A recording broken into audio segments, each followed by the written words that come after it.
Good morning my beautiful people. শুভ সকাল সবাইকে। আবারও আমার মিনি ব্লগে আপনাদের স্বাগতম। বরাবরই মতো আজকেও একদম সকালবেলায় বেরিয়ে পড়লাম বাগানের উদ্দেশ্যে। পাহাড়ের রাস্তা, শীতের সকালবেলা আর ঘন কুয়াশা সব মিলিয়ে হাঁটতে বেশ ভালোই লাগছে। অনেক দিন হলো বাগানে যাওয়া হয়নি, তাই আজকে হঠাৎ বাগানের উদ্দেশ্যে আসুন। হাঁটতে হাঁটতে অবশেষে পৌঁছে গেলাম আমার স্বপ্নের সুপ্ত আম বাগানে। একদম সকাল সকাল বাগানে এসে চারিদিকে ঘন কুয়াশার মেঘ দেখতে পাওয়া অন্যরকম এক অনুভূতির কাজ করে।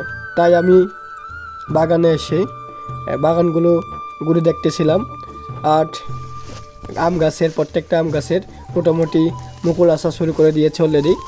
বিশেষ করে বাড়ি ফুড আমগুলোতে মোটামুটি মুকুল চলে আসে, আর বার্মিজ আমগুলোতে এখনও হালকা পাতলা। এই বাগান করার পিছনে মা বাবার অনেক পরিশ্রম রয়েছে। যে কোনো কাজ শুরু করার সময় অনেক কঠিন মনে হয়, কিন্তু ধৈর্য, লক্ষ্য ও উদ্দেশ্য স্থির থাকলে একদিন অবশ্যই মানুষ সাকসেস হয়। সেজন্য সফলতা না আসা পর্যন্ত লেগে থাকতে হবে।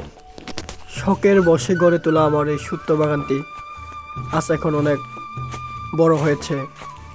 হয়তো আমি মানুষের মতো শত শত একর জুড়ে বাগান করতে পারি না। আমি আমার সামর্থ্য অনুযায়ী যতটুকু করতে পেরেছি তাতেই আমি খুশি। ধন্যবাদ সবাইকে।